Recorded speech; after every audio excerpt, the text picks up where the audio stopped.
This is Pav Bambra here for PSB Sports, and with me on the line, I've got Mr. Peter Fury. Peter, how are you doing? Yeah, I'm okay, Pav, thanks very much. How was your Christmas? Good? Yeah, it was okay. Good stuff, Peter. Good stuff. So, Peter, it's been around coming on 6 weeks now since your nephew Tyson became heavyweight champion of the world. Just tell me first of all how great of a feeling that was that night in Dusseldorf in Germany when Michael Buffer said from the United Kingdom. Just take me through how amazing that was. Uh, it's been a lot of years in the making.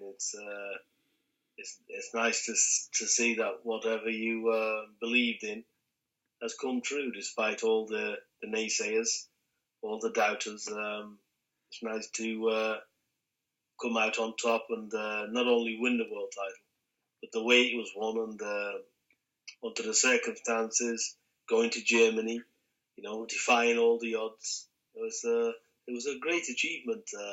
Probably never, whatever Tyson does in his future again, will never be equal to that night. Absolutely, I think the what was so great about that particular victory is that you had all the Sky pundits thinking, nah, it's going to be Klitschko. Klitschko's too experienced. He's got this. I don't quite think Tyson has it, but it must have been almost just as satisfying to prove so many people wrong over the years who have thought, that Tyson couldn't become champion. How satisfying it at the same time was it to say, look, my nephew has done it. He is good enough. He has got the skills to become champion, and we've shown that on the biggest stage of all. How satisfying was that as well? Yeah, that's the icing on the cake. It's so nice to say what I said all along, to come true. It's we always knew what we had in Tyson, and it's such a great achievement. It's a great achievement for him. He's fulfilled his potential, and we look to do a lot bigger and better things. I've always predicted, Tyson. He's the next superstar in boxing. One thing, I mean, for me personally, prior to the fight, myself and Ingram Jones and numerous other people in the boxing YouTube landscape, all of us spoke about this fight thinking who's going to win. And me and Ingram in particular thought that, it was Tyson's time, that Tyson was going to win. In terms of how the fight actually planned out itself, how much of the game plan, from a trainer's perspective, how much of the game plan was executed by your fighter, and if there were any aspects that weren't, Peter, was that due to Tyson's nerves as such, his first world title fight, or because Klitschko was posing awkward situations for Tyson as well? It's a little bit of both. It is his first world title fight. There's a lot of, you're going in the unknown to a certain degree, so you've got to knock some percentages off his performance. But also, it was just how good Klitschko was as well. So when you're taking them both things into account, you're never going to get the perfect result. However, he's climbed up on top of that mountain. He's gone the 12 rounds. His confidence levels will have gone through the roof. Absolutely. And we're very much looking forward to getting this rematch on and Tyson doing a decisive job. I know you can't give too much away with the next question I'm about to ask you because there is a rematch in place. Yeah. But, I mean, when you were thinking of the game plan, what were some of the factors that made you come up with the game plan you did? Was it you thought Klitschko's age, maybe he was a bit slower now, maybe he doesn't quite like getting into a fight, he doesn't like being roughed up? What were some of the factors where you thought, hang on a second, this is where we can get him, this is where we can hurt him? I don't think it was a case of that. I look at what Tyson's got himself and his skill set. And I look at a lot of other things that people won't see. I never really looked too much into Klitschko, to be fair. I know Klitschko's very, very well because I've seen most of his fights through the years. Sure. So there's not much for me to study. I know all about Klitschko. It's what I'm going to do, what I'm going to train with Tyson, what matters most to me. We devised our plans, what we was going to do. Tyson executed them plans brilliant, and the result was what it was. So it was look, it was not an easy feat to get everything right. Attention to detail. Right. It took 5 long months, 3 times per day, from 7 o'clock in the morning till 10 o'clock in the evening. So people need to realise just what went into that fight to get it right, to make no mistakes, to give Tyson the best chance of his life. And it certainly came true when, he pretty much put on the performance of his life. And from a fan's perspective as well, Peter, I think, to watch kind of the way Tyson did it, because, Peter, there's always that saying that the challenger has to take the title off the champion, right? Yeah. And literally from the way kind of previous fighters have fought against Klitschko, was like Haye and Chisora, you could see the distinct difference from the way Tyson fought compared to them. David Haye did more or less danced around Klitschko the whole night. He was looking not to get hit. Derek went for it a bit more than Haye, but didn't quite do it enough. But but at the end of the 12 rounds, you could actually say Tyson went there and quite literally ripped those titles off Klitschko with his performance. First of all, Chisora fought Vitaly Klitschko and not Vladimir. Sure. Secondly, David Haye was too small, felt Klitschko's power, went into his shell, tried to do the best he could. He did do very well, David Haye. Yeah. It's just a big man, small man syndrome. On elite levels, David Haye did the best he could. It's the best David Haye we've ever seen in that fight. Yeah. It's just no use. And this is what you're going to get. The only type of chance these big punches has got is if the other fighter makes a mistake. Well, when you're looking on elite levels, that's what we try and do, is not make many mistakes. That's why Klitschko and Tyson was having a chess match, because they was negating each other's work. And when you get 2 highly, highly skilled fighters in there, this is what happens.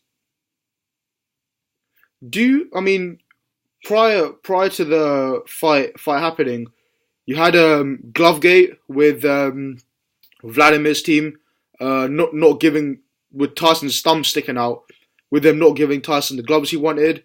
You then had Ringgate, which was when they basically made the ring a trampoline. It was so spongy, and we saw the pictures on Sky with the sponges being rolled out of the ring. We then had, obviously Vitaly likes to come into the dressing room. For some reason, Vladimir was the same height as Tyson at the weigh-in. Tyson said himself as well in numerous interviews that he was actually heavier than what they proposed on the scales. Peter, for a guy that's been champion now over a decade in Vladimir, why do you think he feels the need to do these sorts of things prior to the fight, when surely you can just rely on your ability in the ring? I just think it's his team around him. I think Vladimir and Vitaly, they're both real fighting men. Yeah. I give them the maximum credit. Yeah. But obviously their team will do whatever they can to get the edge, to get that, keep on winning, keep that gravy train going. Sure. So, you've got a lot of wisecrack, businessmen wanting to do the very best they can, and that's it. But there's one big problem. When you come across somebody who's got common sense, he's not a fool. And there's a true saying, isn't there? You try and pull the wool over somebody's eyes who's just as clever as you, you're the mug. Yeah. So, the truth always shines through in everything in life. So, falsities go nowhere. Absolutely. So, when you say things truthfully, you do your business truthfully, then you're on solid ground. Do your business straight. That's it.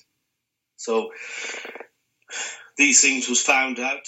It's when we got him rectified.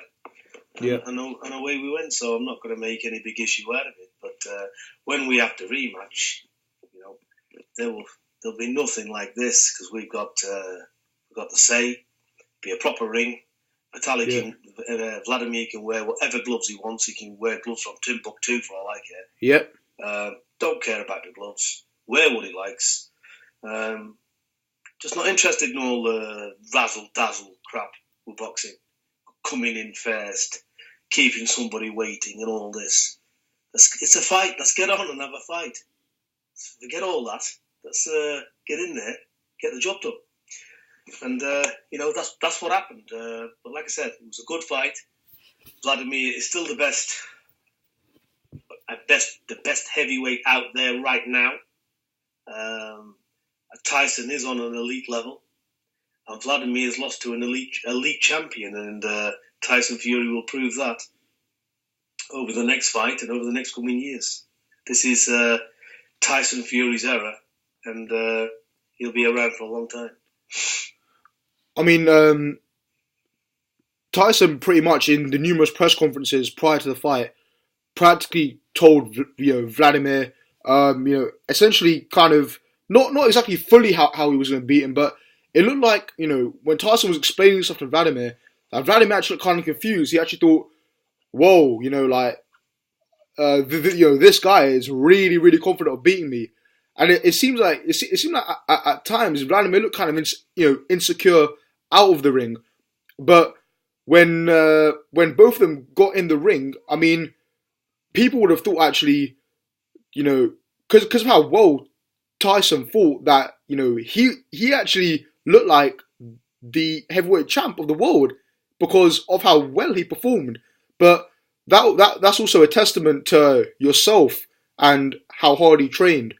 So having said all that, how much confidence does that instill in you, and obviously the rest of the team around Tyson as well, that he's able to do it once again in the rematch, Peter?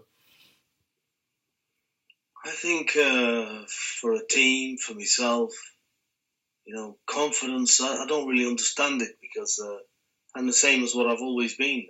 That's it. I'm very cautious. I'm definitely not overconfident. Sure. I've definitely got no ego. I just see things for what they are. It'll be a dangerous rematch. I will study it just as much as the first fight, if not even more. I thought Tyson only boxed 60% of his ability. I'm looking for 100% next time. Okay. I'm sure Klitschko will probably feel the same way. So, really looking forward to this rematch. What I will say about heavyweight boxing, and I'm glad, we're at this stage where we can change to a new leaf in boxing, because I see time and time again, whether it be sparring partners, people. Look, when Tyson comes in the gym with my son Hughie, there's no head guards. They spar, and they'll spar to knock your brains in. So basically, it's a fight. They're fighting men. It's not a sport to them. It ain't a sport to me. It's a sport, do or die win situation. When you're locked away from your family for months on end, this ain't no joke. Yeah. This ain't no joke when you're putting everything to one side. I've got wife, kids. I might as well not have any, because this is what I'm saying. It's a full dedicated job. So I definitely ain't pissing around. I've got no time for small talk. I've got no time for anything. When that comes in that ring, when we're in sparring and we're in training camp, there's me, Tyson, Hughie. We look at each other and we've got serious intentions all over our face, because that's how it is. That's how it is. We're not into participating in anything. It's all about the win. There ain't no second best. I've done my best. I've always said, rather you go out on your back than thinking, I'll save some in the tank and I'll come again. So this is the way, I don't know, it's the way our mentality is. And the reason I've narrowed it down to just training family is because they can go through these second and third and fourth pain barriers. A lot of other people cannot. So you want to be a champion, put your life on the line. And that's what you've got to do. And, for me being a trainer, an uncle, a father, I put my life into it because I want them to win more than anything in the world. It's got nothing to do with finances. Finances come and go. 47 years of age, money's there. We all need money to live, but money's not the end of all. Sure. Winning, cementing a legacy, achievements, that's the important thing. Business is secondary. Although it comes with it, to me, it's secondary. And ultimately to Tyson, I know it is for Tyson anyway, it's secondary as well because the fighting's in their blood. They love what they do, very good at it. And now he's on top of his game. And the more the weeks go by, the more it sinks in. And very, very pleased beyond words that he's won it. Believe me, so I am as well. When Michael Buffer said from the United Kingdom, I was jumping all over the place, Peter. Yeah, I can imagine. And so was many other people as well. Oh man, it was great, absolutely great. To have Tyson to be called heavyweight champion of the world, it's about time, and he absolutely deserves it. Peter, speaking of the rematch, as you've mentioned now quite a few times, how are negotiations going for the rematch? The negotiations are already done. There is no negotiations. It's signed, sealed. We're just looking for venues and the right TV network to take it on. So they're busy with that. Mick Hennessy with Team Klitschko are busy with that. So I don't get involved in that side. Okay. I know what's going on. Yep. But Mick's the man who deals with all that side, and he keeps me appraised of what's going on, and everything's going well. Okay, good stuff. And you mentioned there the venues, Peter. You don't have to mention any venues in particular. I totally understand that. However, now with Tyson being champion, are you guys looking for this fight to be in the United Kingdom? It would be nice in the United Kingdom. We'll get it wherever we can get it. It's there's not much else I can say. There's no venue been fixed as yet. Okay. The Klitschkos are totally open-minded. They're happy to travel. Doesn't bother them. I think Vladimir's relishing the chance of fighting outside of Germany for once, so they're not pushed about it. So the fight will go wherever it makes most sense. Germany, the only reason I'm saying that's to get somewhere else than Germany, because we've been there one time. Not that we got a bad reception over there. The German fans was great with us. We had a fantastic reception out there. The German people was great. So we've got no bad memories of it. Would we fight there again? Yeah, we would. So it all depends where it makes most sense financially, because it's not just down to us. On a business point of view, it's got to be the best financially, which is in the contract, which also suits the Klitschkos as well. So we can't put a fight on here what's going to cost X amount of money if it's going to cost half the money abroad. So that's where it is. So hopefully we can get it in England. I'm fairly confident we will. Okay, yeah. I mean, like Peter, I was just thinking. I mean, imagine this: Tyson Fury versus Vladimir Klitschko at Wembley Stadium. How amazing does that sound? Oh, it sounds fantastic. It's all good. For me, it's all good for the fans, and I'd like it to be in the UK for the fans. But for me, I don't see anything. Stadium, it could be covered in diamonds. It doesn't matter to me. It certainly doesn't matter to Tyson. Yeah. So it's all for the fans. I'd like it to be in the UK, so as the fans don't have to travel. Things go wrong, especially setbacks. If there's an injury or this or that, it gets put off. People lose their flight money. I don't want to see that happen. I'd like to. That's another reason I'd like to see the fight happen in the UK, so the fans don't lose out. 100%, exactly. And in terms of the once again, you don't have to give anything away whatsoever. I'm just gonna ask you anyway. In terms of the TV network you're looking at, I know you said already that nothing's been set yet with the TV network.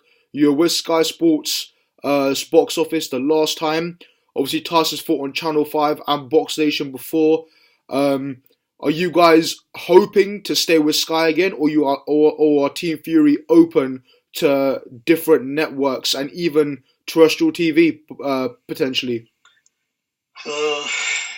Yeah, of course, it's an open book, so we see. There's no say who it's going to end up with. I think everybody's going to be in the running, so it's going to be exciting to see who does end up with it. If it's Sky again, great.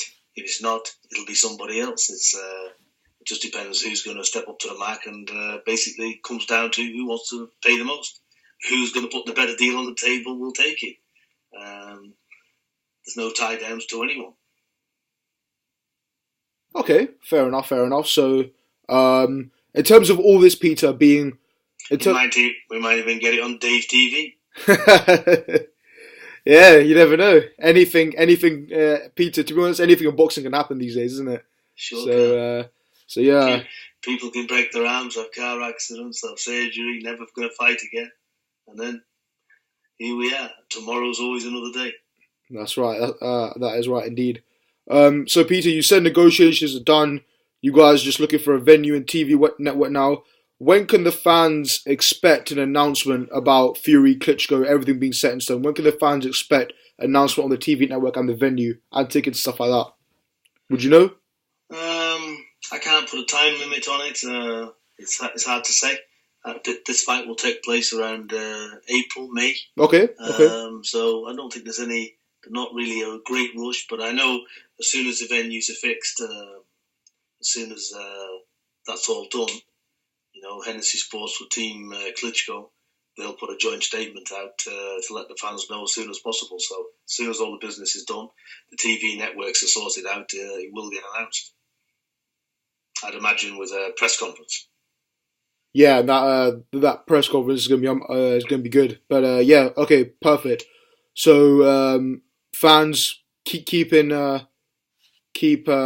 out, keep looking at Hennessy Sports Twitter, Klitschko's Twitter to see when an announcement comes. I'm sure everybody's waiting in anticipation for that. I'm going to think up as well what the next. I'll have to sit down with Tyson and we'll have to think up the next strategy for the next press conference to get something else extraordinary on the go. Yeah.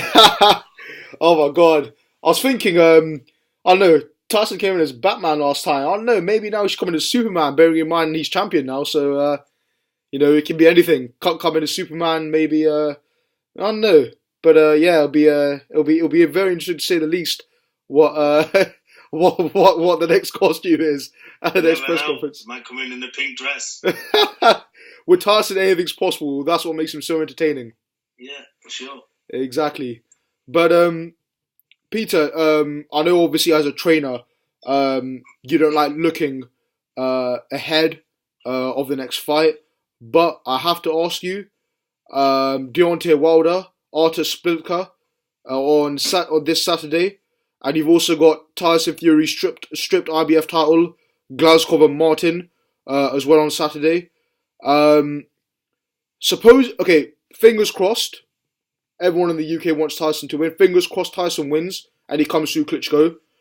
How eager are you as a team, and obviously from a legacy perspective as well, Peter, to get Tyson the huge fight with Deontay Wilder? Because that is a fight that, Peter, everyone wants to see.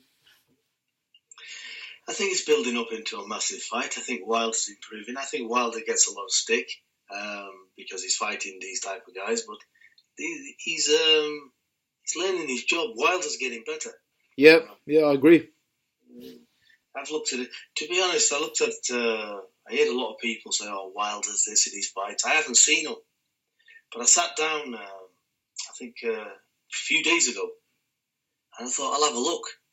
So I looked at the fights. I looked at Duhaupas. He fought Duhaupas. Yeah, before Johan Duhaupas. Yeah, that's right. Yeah, I was impressed with that, his footwork, and he's getting better.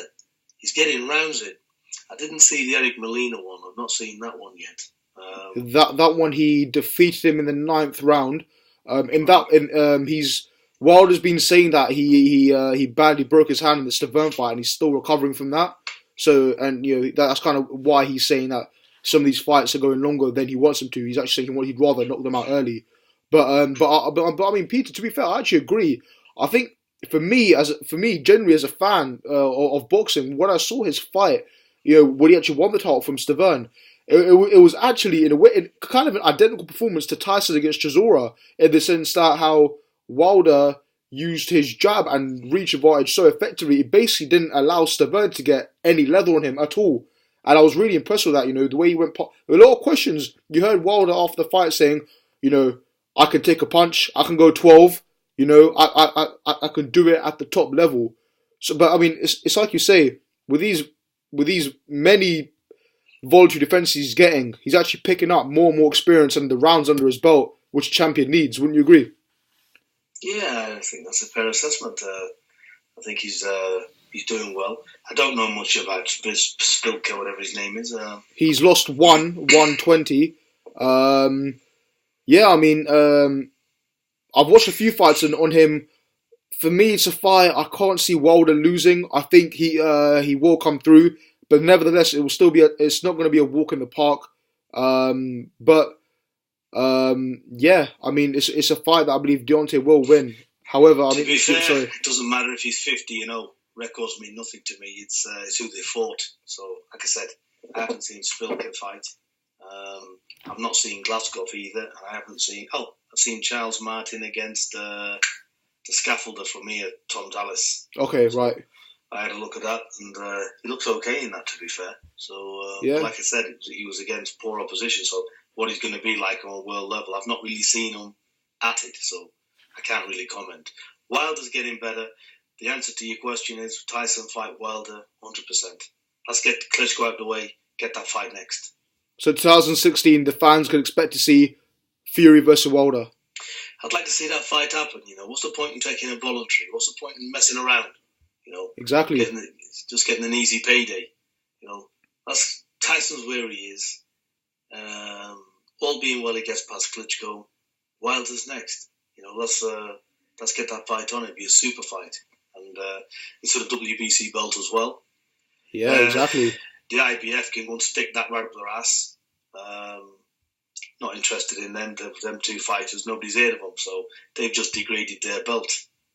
So that belt means nothing. Tyson still is the linear champion, so yeah. Disregard that crock of shit. Wilder we're interested in. Okay, that more or less eradicates my my next question. I was going to ask you how eager you are to get the belt back that Tyson never lost, but obviously you have other routes planned. So fair enough. That's what it is. It's a belt. They can take the belt and go and shove it where they want to put it. Fair enough, Peter. What, in my opinion, well said. I mean, for the fact that he became champion and 2 weeks later, you've got to fight this guy. I mean, it was a slightly unfair on Tyson. We're men from the street. We're not here to falsities, kiss people's ass, do this to get favouritism, suck up to some TV channel, do this, do that. I always said to Tyson, because Tyson said to me, it's very political. We get froze out of this, we get froze out of that. And I've always said the same thing. If you can fight, you can fight. Sooner or later, you'll get there. Don't worry about the politics. As long as nobody comes in and has us over, which will never happen, don't worry about that. When you can fight and you're the real deal, you'll get to the top. We only need to suck up to people, be in some kind of a comedy clique, if your fight is not all that and you need help. But if you can fight, you can fight. And if you can win it, you will win. And there's the proof in it. Tyson, 2 or 3 mandatories, got put back, messed around. Yeah. Look, when he got to Klitschko, look what happened. Because he can fight. Like I always said, so no politics, no kissing up to anyone, no giving people false props where it's not needed. Mm-hmm. It's what it is. Get the IBF belt and stick it where the sun don't shine. Not interested in it. They've took it off Tyson. They've robbed it off Tyson. Yeah. Knowing very well he couldn't defend it. So let him get on with it. They've got their super new IBF champion out of them two. Great. Couldn't agree more, Peter. Could not agree more. Peter, in terms of going to move on now to your son Hughie. He wasn't able to fight on Tyson's undercard in Germany. However, I mean, I've heard you say with numerous quotes, articles that that you guys are looking for February. Is that correct? End of February? First of all, in Germany, the boxing officials over there, not the boxing officials, like we've got the British Boxing Board of Control over here, right? The similar over there, right. You know, they messed us around wicked. So just because they had to take the canvas up, oh, okay, yeah, I heard about this. They took it out on my son and didn't let him fight on the bill. Oh, because yeah. we had fighters coming in that was like 15-1 and this and that. And they just kept knocking the lot back. So I just said, listen, forget about that. Let's just concentrate with Tyson. So that's why I didn't fight, because they pissed us around over there. Oh, actually, you know what? To be fair, no, I hear that. I think I actually recall you now saying that in an interview, that basically you kind of made a compromise in the end. Like, they took out the canvas and they said Hughie can't fight, and you were like, all right, I'll take that as long as that sponge comes out the ring. Happy days. Yeah, it's more or less like that. It's a lot of petty stuff, but anyway, yeah. Moving on for Hughie, he will fight. I'm being told now March. So okay, sometime in March. Okay, right, and obviously he's been extremely unlucky with the opponent put out. I remember you guys touted Nikolai Further as well, but he pulled out as well, didn't he? Back in November. He pulled out with a week left, just before the fight, and then everything started going on a downhill slope from then on. So that's what happened. Okay. I can't remember who else we approached. There was somebody called Eirik. We tried to get him on a last minute notice. Konstantin Eric? Is that the guy? The guy who Joshua beat? Okay, yeah, I know who he is, yeah. So apparently he was coming off a knockout, and he was 2 days. I think you need 30 days after you've been stopped. And he was 28 days, so he couldn't take the fight. So then we got somebody else. And it just fell through like that. So that's what happened. How does this sound to you? Hughie Fury versus Anthony Joshua? Doesn't do anything, It's there. It's a fight. It's something that we'd be interested in if they're interested in it. Just depends how they see that fight. But it's a very risky fight for no money. So on a business level, probably wouldn't work. On a fight level, it would work. So if it was available, it's available. We'd look at it. Okay. And in terms of, I know he had a lot of problems, Peter, with allergies and his health, and you were saying he was losing a lot of weight. Has the medication that he's been given now cleansed the virus out of his system, and is he back to full health? He's back to full health, and the choice of his opponent will demonstrate that when he gets announced, because Hughie's looking to fight a top 10 ranked opponent in the world. Hopefully we can make that fight, so he'll be in a serious fight. Probably a fight that many will think he's going to lose it, but that's nothing new to us. So he'll be in a serious fight, so he's ready for anybody, really. He's 3 years now as a professional. He's coming out of that young lad mode. Yeah, that's right. He's now a young man. Obviously, he's still got lots of time on his side, but he's ready. He's ready to step up. The majority of heavyweights are not all that anyway, so he can certainly step up and mix it with more or less people around the top. So there's no problem. So we're going to look to put him in good fights, and not only that, hard fights where he's going to learn from, fights where he's going to get hit back, have to dig deep, and come through the other side. And that's what I want to see, because if you can fight, you can fight. You'll soon find out. So he's at his learning curve. So now that's it. Get in there and let's see what you can do. When do you see him fighting for, stuff like WBO Intercontinental titles or the European Heavyweight title, British Commonwealth? When do you anticipate Hughie getting into those title fights quickly in this year? Yeah, March next. Whatever fights we can make, European, WBO, Intercontinentals, we'll have it next. That's the type of fights we're looking to put him on in next. So, like I said, he'll fight in that, and he'll fight on the undercard of Tyson. This time, 100% he will be on that card. So he's got a couple of fights between now and May. And fingers crossed as well for Hughie's development that that these opponents stop pulling out for him, because unfortunately it only hinders his development. So fingers crossed the next opponents stay and actually fight him, because it's always, Peter, to be honest, from a fan's perspective, it's always interesting and quite fun seeing a young guy mature and become a great fighter.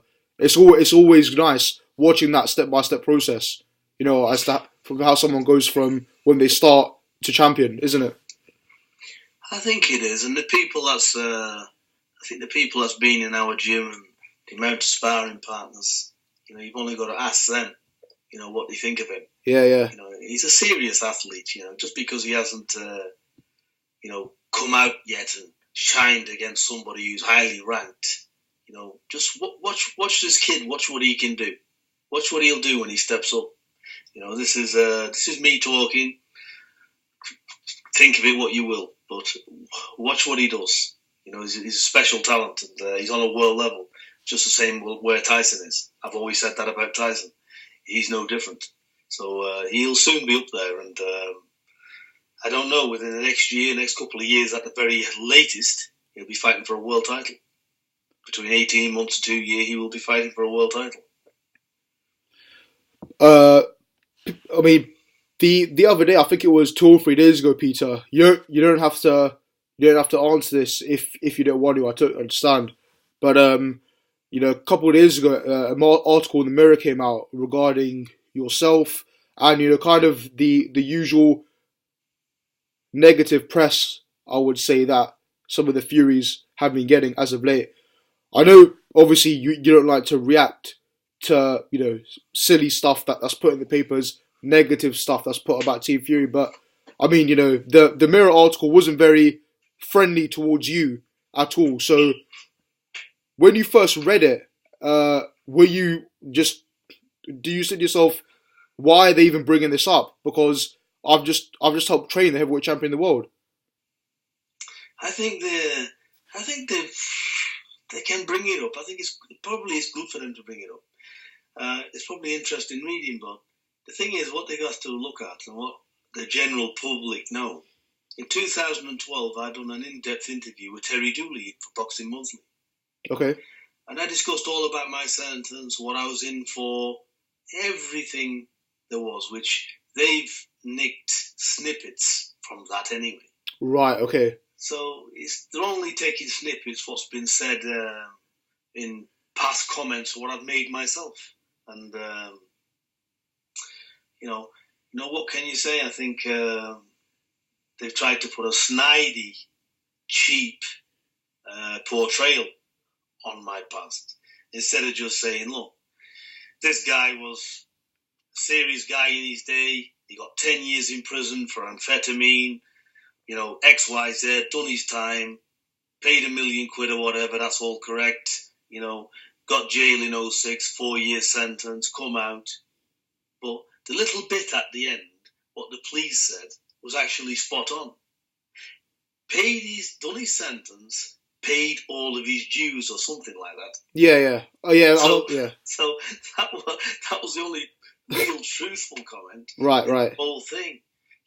Even going on about, some kind of I had to phone up and ask somebody, I said, what's a permatan mean? Yeah. I don't use a sunbed, never used them. I was in France 6 weeks last year as part of Tyson'S training camp. We came home.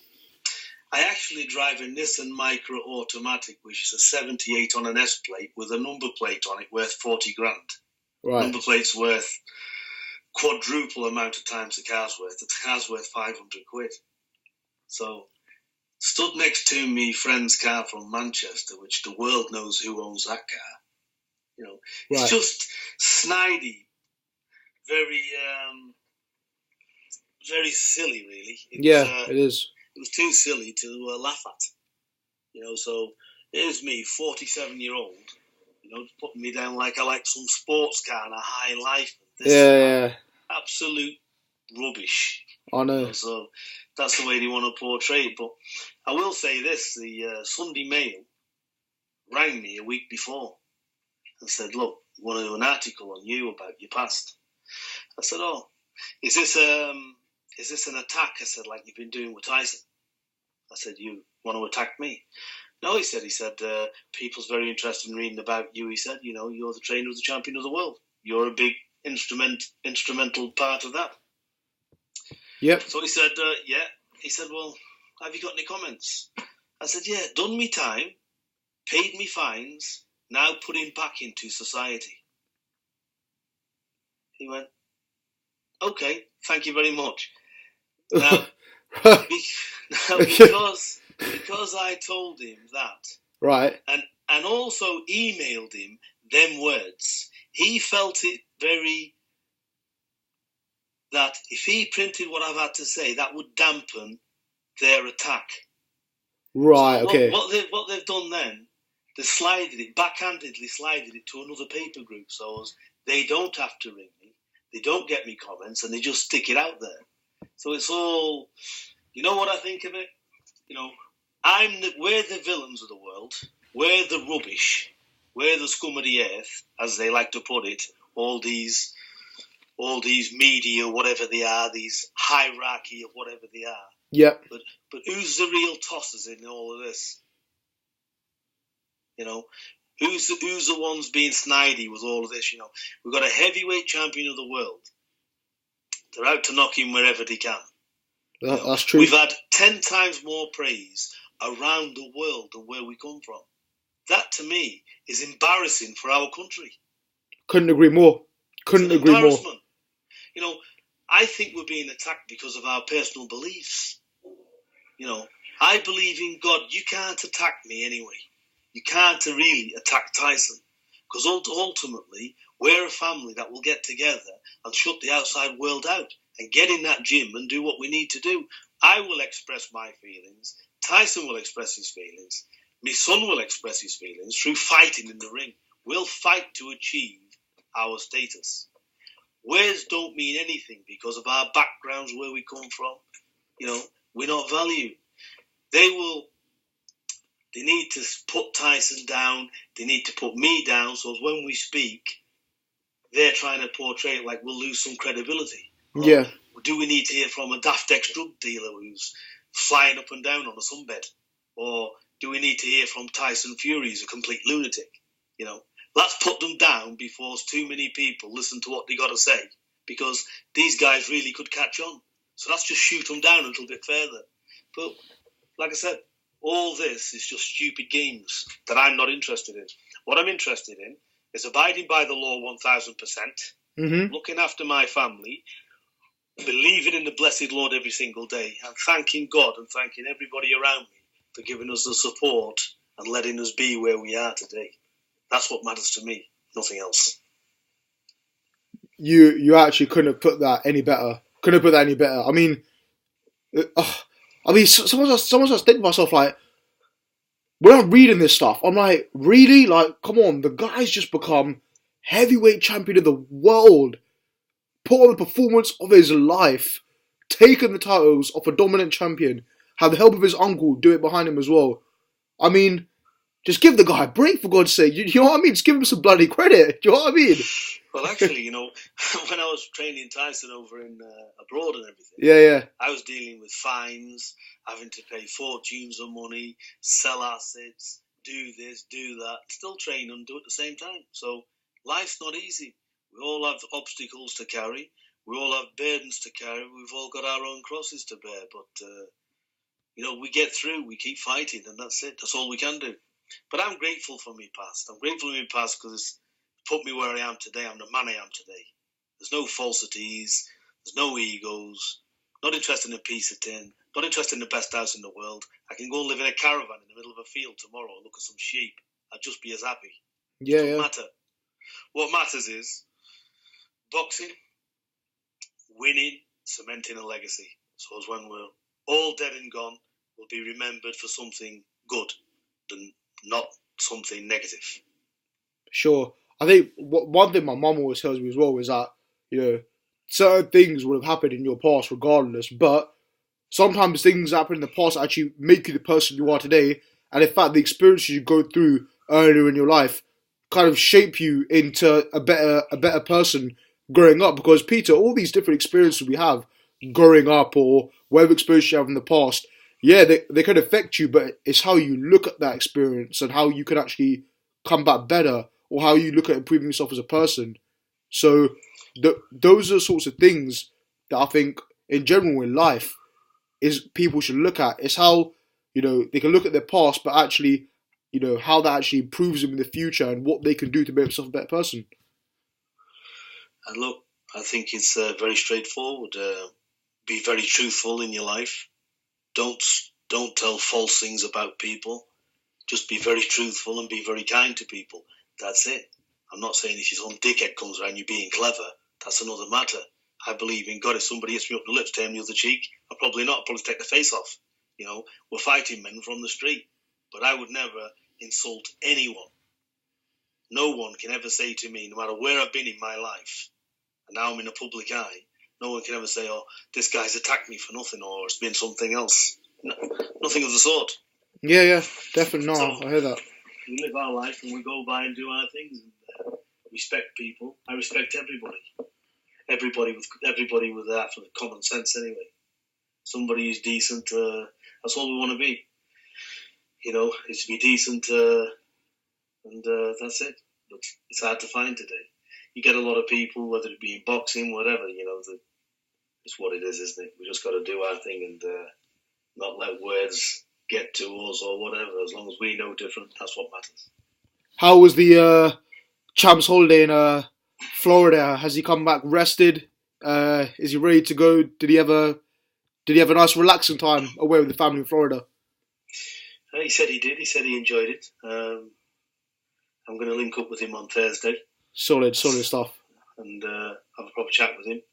I seen him with the HBO stuff yesterday. Oh yeah, I saw that. Yeah. Excuse me. I never really had much time to sit and have a chat with him, but we'll catch up Thursday, have a laugh, and it'll be good to see what's what and have a catch up. Definitely sounds good. Well, Peter, I think I just want to say thank you very much for giving me this time you have. We've spoken for nearly 50 minutes now at this time, so I really appreciate it. Thank you so much for giving me your time, and just give my regards to the champ, the world heavyweight champ, and then you from the United Kingdom. And yeah, that's right. And this is a champ that believes in the blessed Lord. This is a champ that gives everything his thanks to the Almighty. Nothing else, nothing worldly things has got him where he is today, because his beliefs are what they are. So it's a victory for our faith as well. So it's very, very good, and I'm highly delighted for him. I'm delighted for the family, and it's a massive achievement, and we've got it all to do again. So there's not much time to rest on our laurels and sit and enjoy it. We've got a serious job ahead, and we look forward to getting it on again. Definitely, sounds good. Just stay on the line for a sec. After I end this recording, stay on the line for a sec. But guys, I just want to say thank you for everyone who's listened to this interview. It's been good. I want to thank once again Peter Fury for his time. We covered a lot of topics, so if you've listened all the way to the end, do like and subscribe. That'd be awesome. It's Pab Bamber for PSP Sports with Peter Fury. Thank you very much for listening, guys, and thank you again to Peter.